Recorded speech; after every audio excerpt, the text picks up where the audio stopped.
जादुई सीढ़ी और रंगीन शेर बना जंगल का राजा। एक घना जंगल था।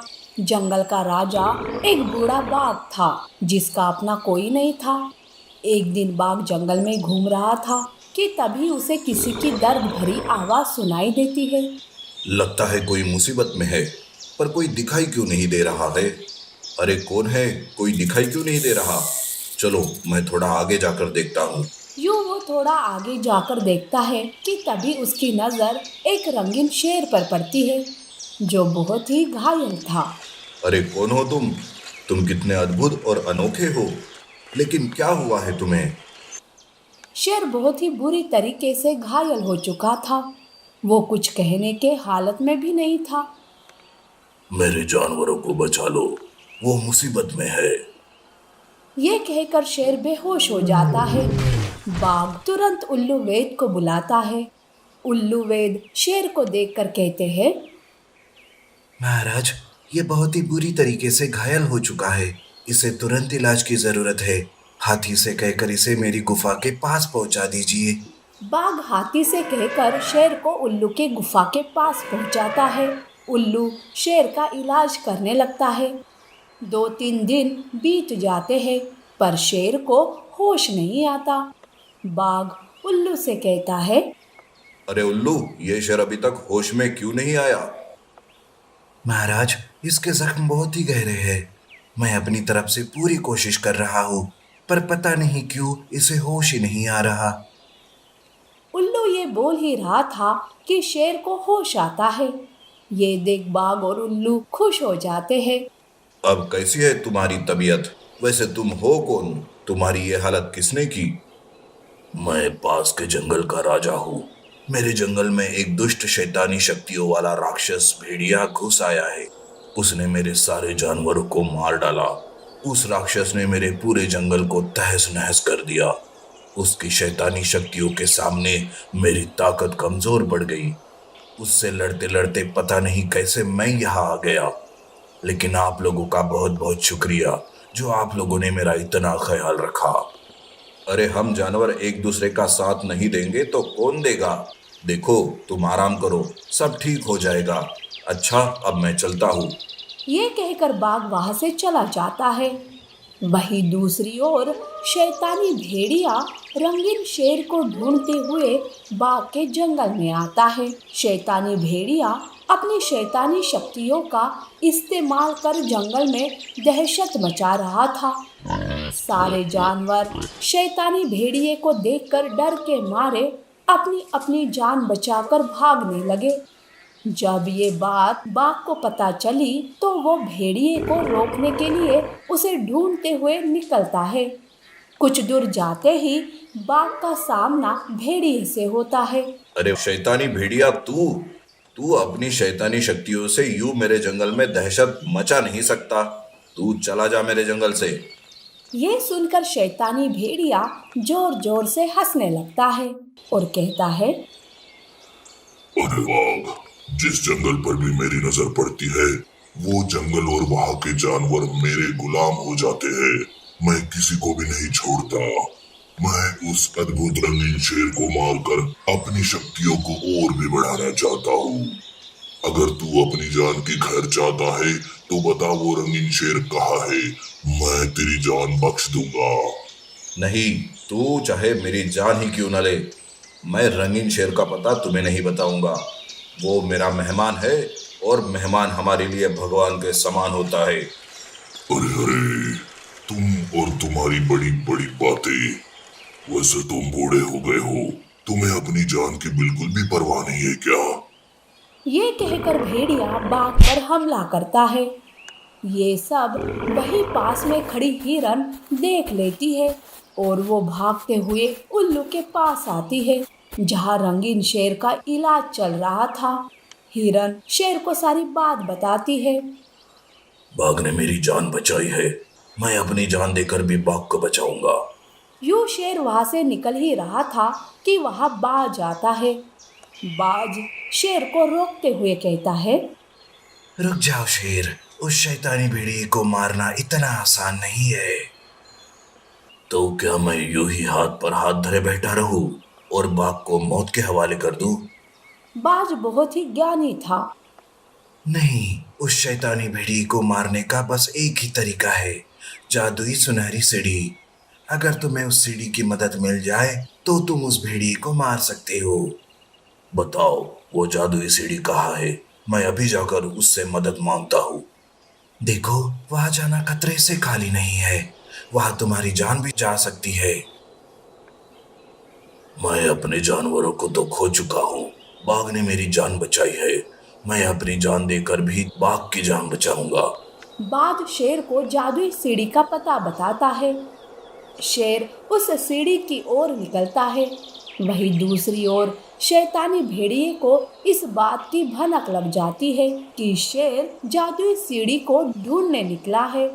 शैतानी भेड़िया बाघ को बुरी तरीके से घायल कर चुका था। बाघ हिल भी नहीं पा रहा था। वो अपनी आखिरी सांसें गिन रहा था कि तभी भेड़िया अपने आप से कहता है, नहीं, मुझे कुछ भी करके शेर को उस जादुई सीढ़ी के पास जाने से रोकना होगा। लगता है बाज ने उसे उस जादुई सीढ़ी के बारे में बता दिया है। ये सोचकर शैतानी भेड़िया रंगीन शेर को ढूंढते हुए निकलता है। शेर जादुई सीढ़ी से बस कुछ ही कदमों की दूरी पर था कि शैतानी भेड़िया उसे रोक लेता है। अरे ओ शेर, तूने क्या सोचा कि तू उस सुनहरी सीढ़ी की मदद से मुझे मार डालेगा? ये हो ही नहीं सकता। मैं तुझे उस सीढ़ी तक पहुंचने ही नहीं दूंगा। यूं शैतानी भेड़िया और रंगीन शेर के बीच जमकर लड़ाई हो रही थी। रंगीन शेर भेड़िए की शैतानी शक्तियों के सामने कमजोर पड़ रहा था। वो जैसे तैसे कर सीढ़ी तक पहुंच जाता है। हे जादुई सीढ़ी, मेरी मदद करो। मेरे दोस्त और उसके जानवरों की जान खतरे में है। शेर यूं बोल ही रहा था कि शैतानी भेड़िया शेर पर हमला करता है कि तभी उस सीढ़ी में से एक सुनहरी रोशनी भेड़िए पर पड़ती है और भेड़िया एक मूर्ति में बदल जाता है। जादुई सीढ़ी में से आवाज आती है, देखो शेर, इस दुष्ट का अंत आ चुका है। मैं तुम्हें कुछ जादुई शक्तियाँ देती हूँ जिससे तुम इस शैतानी भेड़िए का अंत कर सकते हो। ये कहकर जादुई सीढ़ी शेर को कुछ जादुई शक्तियाँ देती है। भेड़िया फिर से अपने रूप में आ जाता है। शेर भेड़िए पर हमला करता है और जादुई सीढ़ी की दी हुई शक्तियों से उसे मार डालता है। ये देख सारे जानवर खुश हो जाते हैं। शेर बाघ के पास आता है। बाघ भेड़िए के हमले से बहुत बुरी तरीके से घायल हो चुका था। वो अपनी आखिरी सांसें गिन रहा था। बाघ शेर से कहता है, दोस्त, अब मेरे जाने का वक्त आ गया है। तुम इस जंगल के राजा बनकर इन जानवरों की और इस जंगल की रक्षा करना। ये कहकर बाघ अपनी आखिरी सांसें छोड़ देता है। रंगीन शेर जंगल का राजा बनकर एक अच्छा राजा होने का कर्तव्य निभाता है। अंधा शेर और जादुई फूल सांप। एक बार की बात है, एक घना जंगल था। जंगल का राजा एक सफेद शेर था जिसका नाम था सिम्बा। सिम्बा बहुत ही दयालु और शांत स्वभाव का था। सिम्बा के राज्य में जंगल के सारे जानवर बहुत खुश थे। सिम्बा एक जादुई फूल की रक्षा कर रहा था। सिम्बा के पूर्वज पीढ़ी दर पीढ़ी उस जादुई फूल की रक्षा कर रहे थे। सब कुछ अच्छा चल रहा था, पर अचानक एक दिन एक शैतानी शक्तियों वाला सांप उस जादुई फूल की तलाश में जंगल में आता है। जो भी जानवर उसके रास्ते में आता वो उसे डस लेता था। जब ये बात सिम्बा को पता चली तो वो गुस्से से उस सांप से लड़ने निकल पड़ा, पर सांप की शैतानी शक्तियों के सामने सिम्बा टिक नहीं पाता। सांप अपनी शैतानी शक्तियों से सिम्बा की आंखों की रोशनी छीन लेता है। देखो सांप, तुम अपनी शैतानी शक्तियों का यूं गलत इस्तेमाल नहीं कर सकते। छोड़ दो इन मासूम जानवरों को। हाँ सिम्बा, मैं उन्हें छोड़ दूंगा। उन्हें क्या, तुम्हें भी छोड़ दूंगा। इसके बदले तुम मुझे उस जादुई फूल का पता बता दो जिसकी रक्षा तुम पारंपरिक तौर पर कर रहे हो। मेरे जीते जी मैं वो फूल तुम्हें नहीं दूंगा, चाहे तुम मेरी जान ही क्यों ना ले लो। अरे ओ सिम्बा के बच्चे, मैं चाहूँ तो पलक झपकते ही तुझे मार सकता हूँ, पर मुझे वो जादुई फूल चाहिए जो आने वाली अमावस्या को तू मुझे ला कर देगा। ये होने वाली बात नहीं है, तू बस सपना देखता रहे। तूने मेरी आंखों की रोशनी तो ले ली, पर वो जादुई फूल मुझसे नहीं ले सकता। यूं सिम्बा बोल ही रहा था कि सांप वहां से हंसते हुए चला जाता है। सिम्बा इस बात से अनजान जोर जोर से दहाड़ मार रहा था। सारे जानवर सिम्बा के पास इकट्ठा होते हैं। महाराज, शांत हो जाइए, वो तो कब का चला गया, अब हम क्या करें? ये दुष्ट हम सबको मार डालेगा। उसने आपकी आंखों की रोशनी भी छीन ली। देखो, तुम लोग किसी सुरक्षित जगह पर चले जाओ, वो दुष्ट मेरा कुछ नहीं बिगाड़ेगा। नहीं, हम आपको छोड़कर कहीं नहीं जाएंगे। चाहे कुछ भी हो जाए, हम जानते हैं कि वो राक्षस आपसे उस जादुई फूल को छीन लेगा। वो आपके साथ साथ हम सबको भी मार डालेगा, पर हमें इसकी कोई चिंता नहीं है। मैं अपनी जान दे दूंगा, पर उस जादुई फूल को उस राक्षस के हाथ नहीं लगने दूंगा। सारे जानवर सिम्बा की हालत को देख उदास होते हैं। सांप की दहशत बढ़ती जा रही थी। दिन बीतते गए। आखिरकार अमावस का दिन आ ही गया। सांप बहुत ही खुश था कि उसे जादुई फूल मिलने वाला है। वहीं दूसरी ओर बाकी के जानवर और सिम्बा बहुत उदास थे। उन सब के दिलों में डर था कि सांप उनके साथ क्या करेगा। अरे ओ सिम्बा, चल मेरे साथ और बता कि वो जादुई फूल कहाँ है। नहीं, तुम मेरी जान ही क्यों ना ले लो, पर मैं तुम्हें उस जादुई फूल का पता नहीं बताऊंगा। मुझे पता था कि तुम्हें अपने जान की कोई परवाह नहीं है। मैंने तुम्हारी आंखें छीन ली, पर फिर भी तुम्हें कोई फर्क नहीं पड़ा। अब मैं तुम्हें कुछ नहीं करूंगा, बल्कि ये कहकर सांप एकदम से लोमड़ी की ओर जाता है। अरे ओ लोमड़ी, बता अपने महाराज को कि वो जादुई फूल मुझे दे दे, नहीं तो मैं तेरे सामने ही तेरे बच्चे को डस लूंगा। नहीं नहीं, ऐसा मत करो। देखो, बच्चों पर रहम करो। अरे बंद कर अपना भाषण, वैसे लातों के भूत बातों से नहीं मानते। ये कहकर सांप लोमड़ी के बच्चे को डसने ही वाला था कि हिरन बीच में आती है और सांप उसे डस लेता है। हिरन मर जाती है। ये देख जानवर फूट फूट कर रोने लगते हैं। अरे शेर, तुम तो ये देख नहीं पा रहे हो, पर इनकी दर्द भरी चीखें तो सुन रहे हो ना। देखो, तुम उन्हें छोड़ दो, नहीं तो तुम्हारी खैर नहीं। ये लो, अब अंधा मुझे धमकी दे रहा है। यूं सांप अपने ही घमंड में एक के बाद एक जानवरों को डसते जा रहा था। जानवरों में हाहाकार मच गया। सिम्बा सांप को रोकने के लिए इधर से इधर भाग रहा था, पर उसे कुछ दिखाई नहीं दे रहा था। वो पेड़ों से टकरा कर घायल हो जाता है। देखो, जानवरों को छोड़ दो, मैं तुम्हें वो जादुई फूल का पता बताता हूँ। सिम्बा सांप को लेकर जादुई फूल के पास जाता है। वो जादुई फूल एक पेड़ पर लगा हुआ था। सांप फूल को देखकर खुश हो जाता है। आखिरकार मेरा सपना सच होने वाला है। अब मैं सबसे ताकतवर बन जाऊंगा। मुझे हराने वाला कोई नहीं होगा। मैं अमर बन जाऊंगा। तुम्हें वो जादुई फूल मिल गया ना, अब हम सबको छोड़ दो।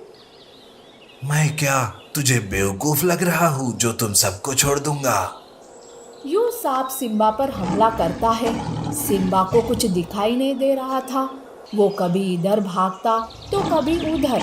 यूं वो पेड़ और पत्थरों से टकरा रहा था।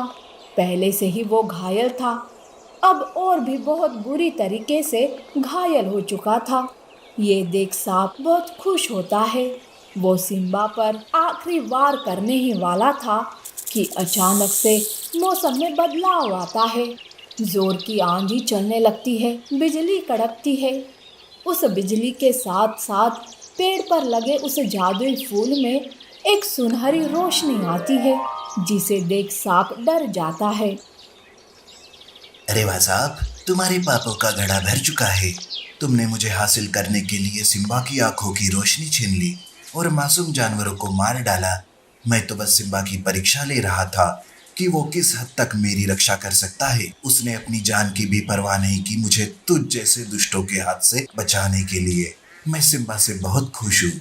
उसने अपने पूर्वजों की लाज रख ली। यूं जादुई फूल सिम्बा को कुछ जादुई शक्तियाँ देता है, जिसे पाकर सिम्बा के सारे जख्म ठीक हो जाते हैं। उसकी आंखों की रोशनी वापस आ जाती है। वो जादुई फूल का धन्यवाद करता है। ये देख सांप डर जाता है और वहां से भागने की कोशिश करता है, पर सिम्बा उस पर भूखे शेर की तरह टूट पड़ता है और उसे मार डालता है।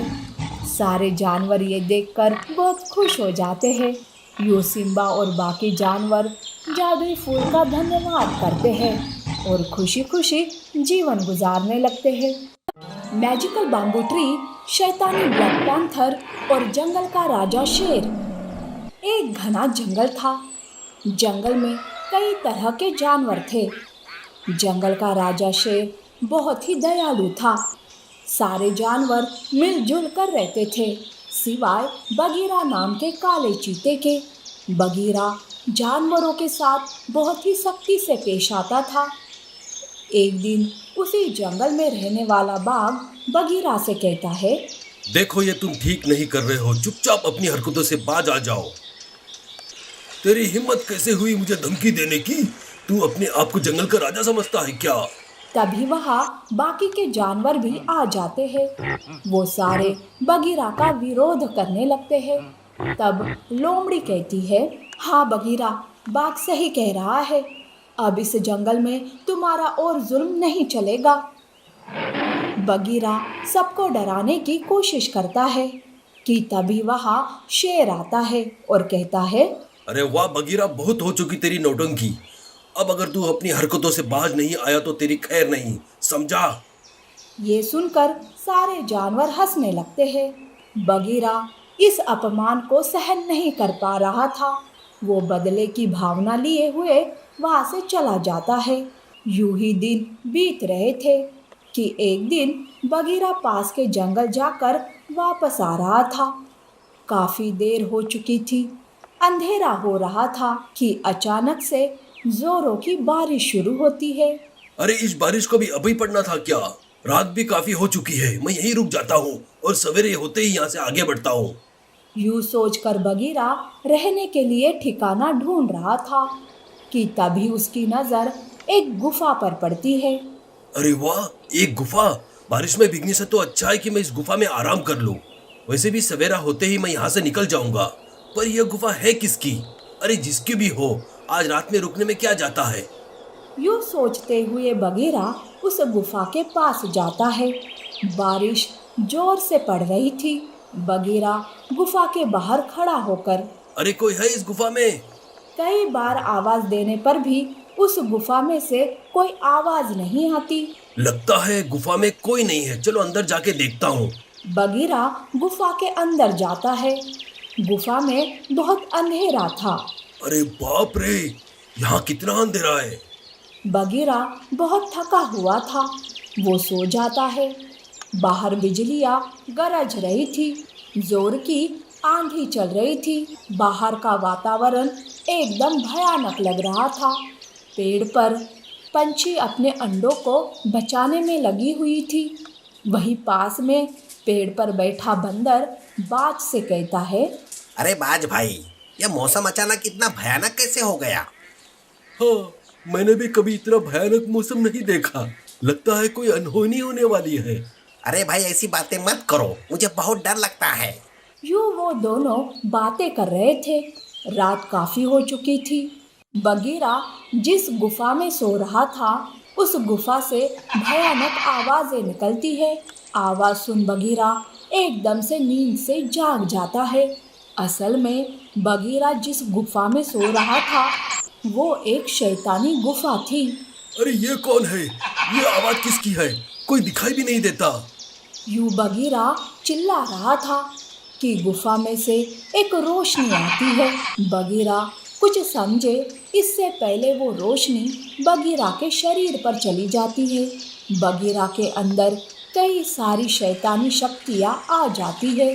वो बहुत ही भयानक और ताकतवर बन जाता है। बारिश और आंधी भी अचानक से थम जाती है। पेड़ पर बैठे बंदर और बाज एक दूसरे का चेहरा देखने लगते हैं। बगीरा जंगल की ओर बढ़ता है। बगीरा अपनी शैतानी शक्तियों से जंगल में आतंक मचाने लगा। सारे जानवर बगीरा के इस रूप को देखकर डर जाते हैं। वो इधर उधर भागने लगते हैं। अरे दोस्तों, भागो भागो, बगीरा शैतान बन चुका है, वो हमें मार डालेगा, भागो। जानवरों को यूं भागते देख बगीरा खुश हो रहा था। वो उन जानवरों पर हंसने लगता है। वो जानवरों का पीछा कर उन्हें अपनी शैतानी शक्तियों से बड़ी ही बेरहमी से मारने लगा। कुछ ही पलों में सारे जंगल में बगीरा की दहशत फैल गई। जब ये बात जंगल के राजा शेर को पता चली तो वो बगीरा से लड़ने उसके पास जाता है, पर बगीरा की शैतानी शक्तियों के सामने हार जाता है और अपनी जान बचाकर वहाँ से भाग जाता है। शेर बहुत घायल हो चुका था। वो थका हारा एक पेड़ के नीचे बैठ जाता है। ये वही पेड़ था जिस पर बंदर और बाज थे। महाराज, मुझे पहले ही से ही पता था कि कुछ अनहोनी होने वाली है। उस बगीरा के शरीर में एक शैतानी राक्षस बसा है जो बहुत ही ताकतवर है। क्या हम उसका कुछ भी नहीं कर सकते? क्या यह मासूम जानवर यूं ही बेमौत मारे जाएंगे? महाराज, मुझे एक जादुई बांस के पेड़ के बारे में पता है, वो जरूर हमारी मदद करेगा। तो फिर चलो चलते हैं। और बंदर, तुम सुनो, जब तक हम वापस ना आए तुम जितने भी जानवर हैं उन सबको लेकर कहीं जाकर छुप जाओ। शेर और बाज जादुई बांस के पेड़ के पास जाते हैं। बंदर जानवरों को लेकर एक सुरक्षित जगह पर छुप जाता है। दूसरी ओर बगीरा जंगल में जानवरों को न पाकर गुस्से से आग बबूला हो रहा था। इधर शेर और बाज जादुई बांस के पेड़ के पास जाते हैं। तुम लोग क्या कर रहे हो यहाँ? शेर पेड़ को सारी बात बताता है। तुम लोग चिंता ना करो, मैं तुम लोगों की मदद करूंगा। पर शेर, इसके बदले में तुम्हें मेरा एक काम करना होगा। कहो मुझे क्या करना होगा? अपने जानवरों की जान बचाने के लिए मैं कुछ भी कर सकता हूँ।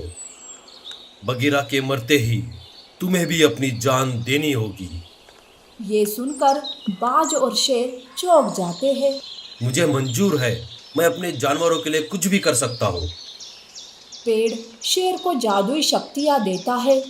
शेर और बाज जंगल आते हैं। बगीरा शेर को देखकर हंसने लगता है। अरे शेर, तुम अब भी जिंदा हो? मुझे तो लगा कि तुम मर ही गए होगे। चलो कोई बात नहीं, अब मैं तुम्हें मार दूंगा। हा हा हा।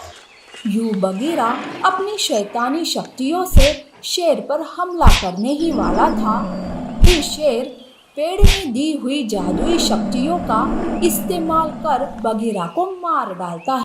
बगीरा के मरते ही शेर जादुई पेड़ के पास जाता है। इधर बाज सारे जानवरों को ये बात बता देता है। जानवर अपने राजा की जान की भीख मांगने पेड़ के पास भागते भागते जाते हैं। इधर पेड़ शेर से कहता है, अरे शेर, मैं तो बस तुम्हारा इम्तिहान ले रहा था कि सच में तुम जानवरों के लिए अपनी जान दे सकते हो या नहीं। तुम मेरे इम्तिहान में खरे उतरे हो। जाओ, जाकर ऐसे ही एक अच्छा राजा होने का कर्तव्य निभाओ। जाओ। पेड़ ये कह रहा था कि सारे जानवर वहां आते हैं। वो पेड़ की बातें सुनकर खुश हो जाते हैं। शेर और बाकी के जानवर पेड़ का धन्यवाद करके वहां से चले जाते हैं। इस तरह से फिर से जंगल में खुशियां छा जाती